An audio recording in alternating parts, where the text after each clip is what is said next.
बालेश्वर घटना उपर आज क्षुब्ध अछंती एवं तार तदंत मध्य चली बरंगा घटना बालेश्वर घटना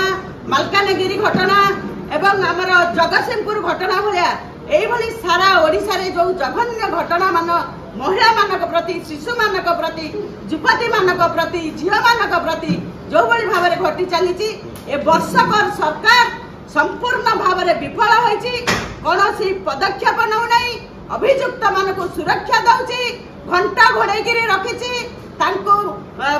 ठीक समय उचित पदक्षेप नौ नहीं किंतु बड़ दुखर कथा जो घटना को लेकर कांग्रेस दल सबु जीरो टॉलरेंस को पसंद करे एवं यही गोटे घटना जिते लोकलोचन को आसला युवा कांग्रेस सभापति ना तुरंत कांग्रेस दल दल निलंबन करिछि एवं न्यायिक व्यवस्था चली परवर्ती समय तुरंत बीजेपी सरकार अरेस्ट करिछि विदिन नो टाइम्स रे संगे संगे एफआईआर दियाला संगे संगे घंटा 2 घंटा भीतर अरेस्ट कर जदि अन्य क्षेत्र में यही भाव में एक्शन नौता ताहले मु भाबुची आज ओडिशा रे यही अराजकता देखा जाता नहीं बीजेपी दल आज विकल रे ताटिया कामुडुची आज खाइबा को पाउ नहीं तेणु एणु तेणु भाव में जो भाई भाव में सी आज मान्यवर लोकप्रिय विधायिका सोफिया फिरदौस एवं भक्त दास कुशपुतलिका दाह कला तेणु यह गोटे निंदनीय ओडिशा रे लज्जाकर घटना ए घटना को आमे निंदा करूचु ओडिशा रो 4.5 कोटी जनसाधारण निंदा करूचंदी जोठी महिला मानको सुरक्षा दे पारुनी जोठी महिला मानको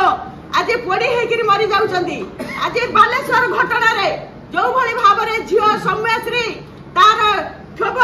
प्रकाश कला बीजेपी दल एबीवीपी दल से प्रतिनिधि थिला सदस्य थिला सांसद एमएलए कलेक्टर समस्त की तार दुख जने अध्यक्ष कॉलेजर अध्यक्ष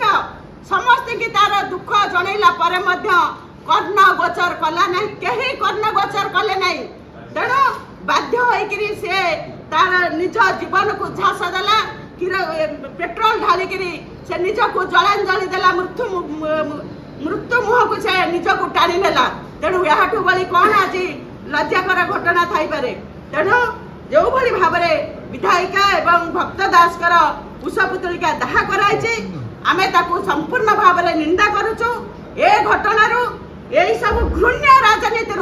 बीजेपी द्वारा दूरे जाओ तार जो कार्य करने कथा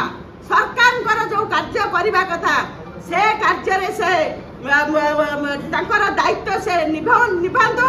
मुझे कटक शहर कथा कहबी कटक शहर रे ए बीजेपी दलर अखा बिरी किछि नाही सेमाने कटक शहर को तली तलांत कर देइछंती सेमाने कटक शहर प्रति केबे भी कटक शहर प्रति कटकर विकास प्रति नजर देई नांती आमर मान्यवर पूर्वतन विधायक मोहम्मद मकीम आसिला परे कटक शहर सामग्रिक विकास करिसेंती एवं वर्तमान सोफिया फिरदौस मैडम जे लोकप्रिय विधायिका केवल कटक नुहे ओडिशा नुहे सारा भारत वर्ष रे तांकर ग्रहणीयता बढ़ी प्रत्येक क्षेत्र में विशेषकर महिला मानक क्षेत्र में अन्य क्षेत्र में कटक शहर समस्या को लेकर जो भाई भाव में प्रश्न उत्थापन करुछथि विधानसभा रे तेणु ये कौन सोफिया मैडम को विषय माने कौन कुशपुतलिका दाह करबे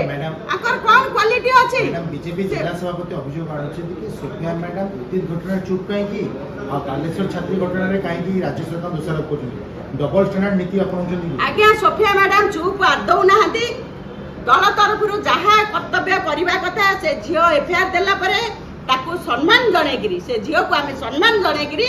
तुरंत दल ताकू दलरू निलंबित करिछि परवर्ती समय रे कौन प्रकार पुणी सांगे सांगे ताकू अरेस्ट कराई से विषय में आमर कौन ऑब्जेक्शन नहीं परवर्ती समय रे जो तदंत होकर जो रिपोर्ट आसो जहाँ दंड पाइबा कथा जदि प्रकृत से दोषी थी दंड पाइब